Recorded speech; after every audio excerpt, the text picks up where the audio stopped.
Let's talk about how Timothy Drake works in my DC cinematic universe. As I stated in my Jason video the other day, Tim Drake is Jason Todd's younger foster brother, by which I mean they were raised in the same horrible Gotham City orphanage. They formed a close connection, and then Tim eventually started helping Jason out with his crimes. Until eventually one day the boys come across the Batmobile, and Tim Drake knows how to hack the Batman operating system. He shuts down the Batmobile's defenses, and Jason Todd is able to strip the car of its wheels, but then Batman shows up. Batman chases down Jason Todd, brings the kid back, and then asks them what they're doing there, eventually finding out that they come from a nearby Gotham City orphanage that is very run down. Batman follows them back to the orphanage, only to find out that they are the only two boys that still live there. Most of the other kids ran away. As Batman talks to these two young boys, he eventually asks Tim, who's only 8 years old in this situation, how he was able to hack the Batman operating system.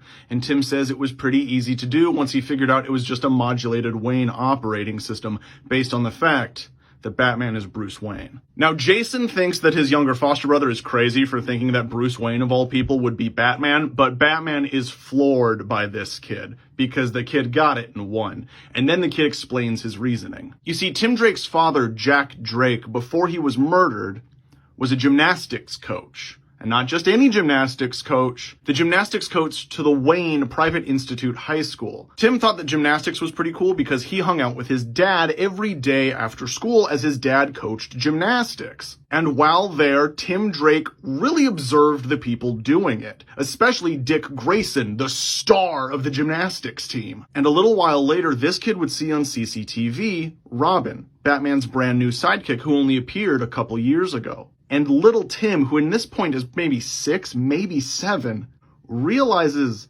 that Robin is moving the exact same way that Dick Grayson does. This kid starts watching Dick Grayson very closely while he's at practice, and he realizes that's it.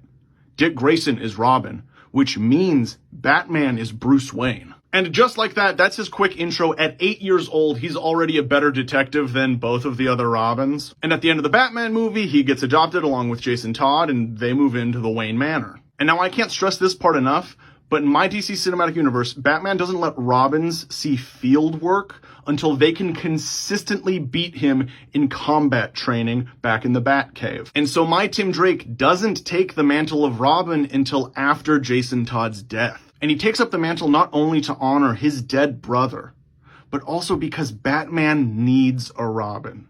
Batman needs that person to center him.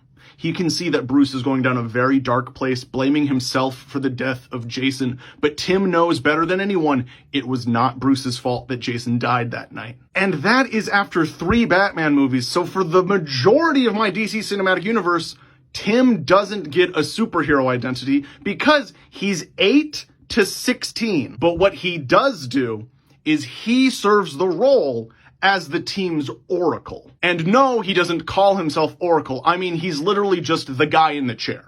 He watches the live stream footage of the Bat family as they're out in investigations, and he sits safely back in the chair with Alfred in the cave, but he does all of the detective work for everyone else.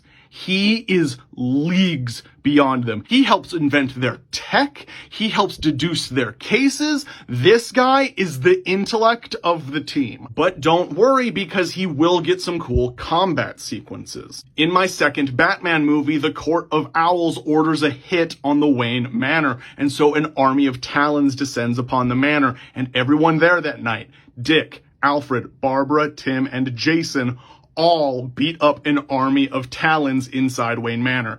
This kid would be maybe 12 for that movie, so we're gonna see a 12-year-old boy whooping adult assassin ass. This kid's story you're gonna have to be in for the long haul, because he needs those 2 movies of him before he ever suits up to emphasize not only his brains, but the brotherly bond that he develops with Dick and Jason. The Robins in my DC cinematic universe all refer to each other as brothers because they firmly believe that's what they are to each other.